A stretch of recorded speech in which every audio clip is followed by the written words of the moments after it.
I know what a lot of you guys are thinking as this episode of Trickster, episode 2, and I'm right along there with you to an extent. And if you guys made it to like the last fraction of the episode, the last 25% of the episode, that was really where the important part came. Because I'll tell you right now, this episode was nothing but world building, and it's something we don't like simply for Trickster, simply because we know how a detective agency does work. Someone has a case, they go try to solve the case. Like, there's not really much world building needed in our eyes because simply, well, we know what the hell's going on. No, Trickster. We kind of find some stuff out. First off, I want to say I do not know if he was referring to the owl having a person in it or that pink-haired girl being like transmitting through the owl, because he said that it was a shut-in. The kid was inside the owl wherever that customer came in, which just happened to be the culprit.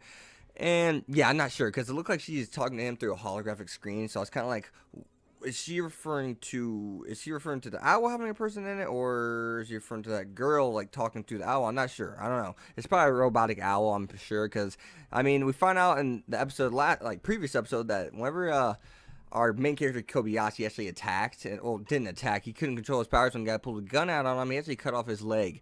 So originally I thought that the guy in the wheelchair was the person we saw whenever the girl came in with the case. I thought that was him, but I guess that wasn't. That was someone else, I guess. He was only in high school too, and it didn't seem like the guy that's like cut off was in high school, and as we see him later in the wheelchair. But hell, I don't know. Maybe it was, for all I know.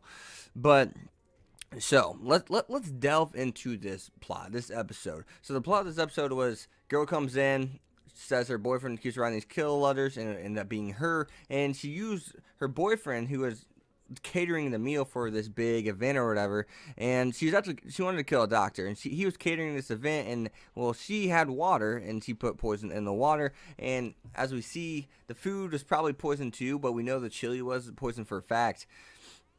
That was, I like that. Like, that was cool. I mean, I didn't expect it to be the girl. Anyone who expected it to be the girl, I give, congratulations. I give you a high five. This episode's just so hard to talk about. I feel so awkward literally talking about this episode because this episode's just dull. It's really like this video's already like 2 minutes long. We're like done with everything almost.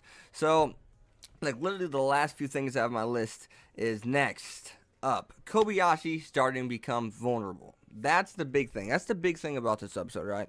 So, this last fraction of the episode, we have Kobayashi starting to become vulnerable. So, is it when he starts not feeling lonely, he's not lonely in general? And does he start becoming more vulnerable and more vulnerable? Is it the more often he comes into contact with humans, he becomes more vulnerable? Even though humans can't get too close, but just them being around? What is it? Is it him feeling more than just a dark hole? Is he feeling more than just like an empty dark hole that just destroys and kills things and wants to die?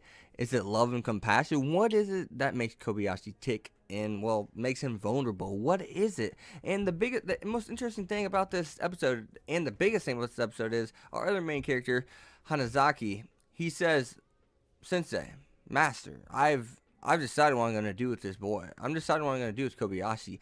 I'm going to either find a way to kill him first, or keep him alive first. And whatever he can find out how to do first, that's what he's going to do." So it kind of shows that Hanazaki isn't necessarily the go-to lucky guy character that we thought he was, given he is, but he isn't at the same time.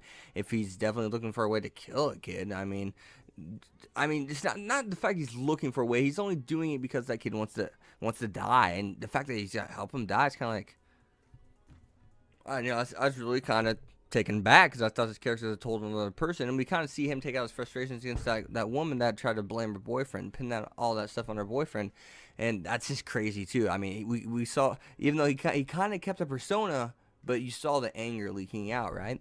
So overall, this episode was unique in that last 25, 15, 10% of the episode made the episode and made me like this episode. It made me give this episode a passing grade.